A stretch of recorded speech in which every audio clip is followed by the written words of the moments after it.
Gilene, ainda falando sobre tragédia com rompimento de barragem, está nas mãos da justiça inglesa a decisão sobre uma indenização bilionária para 620 mil vítimas e 31 municípios afetados pela tragédia da Samarco em Mariana. As alegações finais as ações finais da ação coletiva maior do mundo, movida contra a mineradora BHP, na Corte de Londres, se encerraram nessa quinta-feira. Bom dia.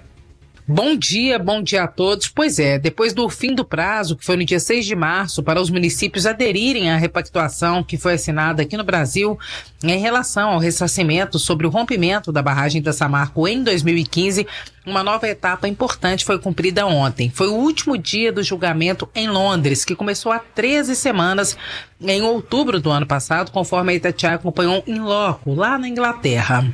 Ontem, então, terminou o julgamento em Londres, depois das fases para acusação, defesa e considerações finais, e agora a justiça inglesa tem mais 2 ou 3 meses, até meados do ano, para definir qual é a sentença, se a BHP, que era sócia da Vale na Samarco quando a barragem rompeu, é ou não culpada. Caso seja definido que a mineradora é culpada pelo rompimento da barragem da Samarco, aí haverá um novo prazo, uma nova etapa para se definir quais são os valores. O montante pedido pelo escritório Pogusco de Head, na Inglaterra, é de 260 bilhões de reais. Mas assim que for determinada a sentença, eles vão pedir uma antecipação de valores para os municípios, para aqueles que são atingidos pelo rompimento da barragem. Vamos lembrar que dos 49 municípios atingidos, 26 ficaram na repactuação brasileira, 23 no acordo em Londres e cerca de 620 mil pessoas vítimas do rompimento da barragem são representadas pelo escritório em Londres.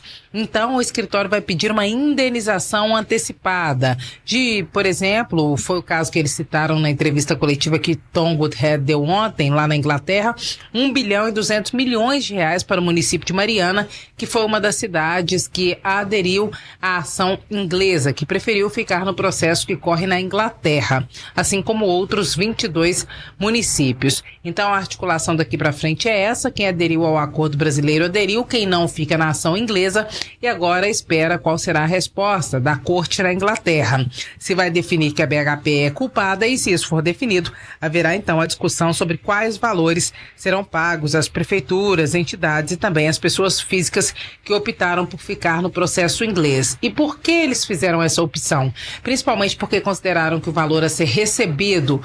pela justiça ou na tramitação pela justiça internacional seria um valor mais justo, um valor maior, e que o pagamento se daria de forma diferenciada, mais imediata, já que no Brasil, para as prefeituras, por exemplo, o pagamento será feito em parcelas durante 20 anos. Então, mais uma etapa foi cumprida e agora, em meados do ano, haverá a definição sobre se a BHP é ou não culpada pelo rompimento da barragem da Samarco em Mariana em 2015, há quase 10 anos.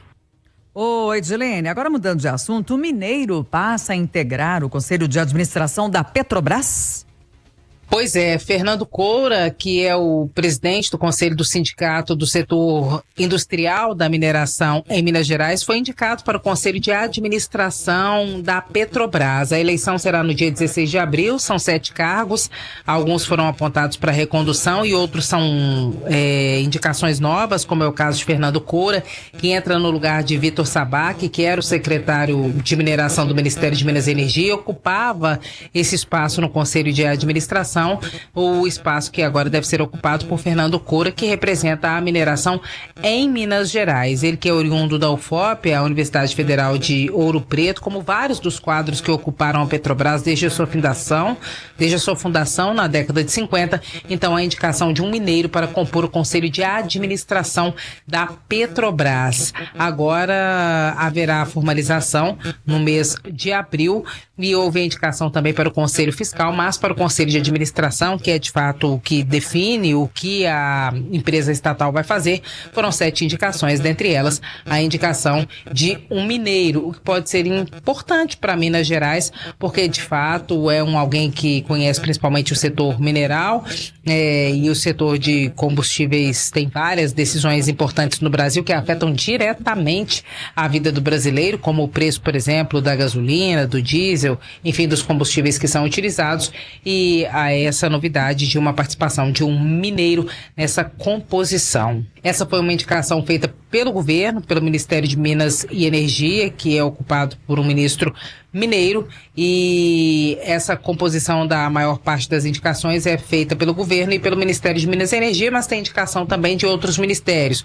como um dos integrantes é a indicação do Ministério da Fazenda, o outro é da Casa Civil, mas enfim, a composição majoritariamente é de indicação do Ministério de Minas e Energia, sob o guarda-chuva do qual está, por exemplo, a Petrobras. Uma excelente sexta-feira e um excelente final de semana para todos nós. Um abraço, Edilene, bom trabalho. 8h21, no próximo bloco, depois do intervalo, os transtornos aos passageiros